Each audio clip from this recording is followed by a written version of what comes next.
నేను నిన్ను భద్రంగా కాపాడదును. ఇర్మియా 40:4. నీతిమంతులకు, నిజాయితీపరులకు, యథార్థవంతులకు, నిస్వార్థపరులకు, మంచి మనసున్న దేవుని బిడ్డలకు దేవుని కాపుదల ఎల్లవేళలా ఉంటుంది. ఆపద వచ్చినప్పుడు వారు దేవుని ద్వారా తప్పింపబడతారు. దేవుని నెరగని వారు, స్వార్థపరులు, నమ్మించి హాని తలపెట్టేవారు, దురాశతో దోచుకునేవారు ఆపద వచ్చినప్పుడు దాని నుండి తప్పించుకొనలేరు. నీ పొరుగు వారిని ప్రేమిస్తూ సాటి మానవునికి మేలు చేయాలి. అన్నిటికంటే అందరికంటే దేవుని ఎక్కువగా ప్రేమించాలి. ఆయనకు లోబడాలి.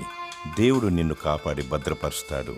నిన్ను నీవు ప్రభువుకు సమర్పించుకో. ఆత్మతో సత్యంతో దేవుని ఆరాధించు. దుష్టుడు పారిపోతాడు. దేవుడు నమ్మదగినవాడు. శత్రువుకు భయపడి భద్రత లేదని బాధపడుచున్నావా? అధైర్యపడకు.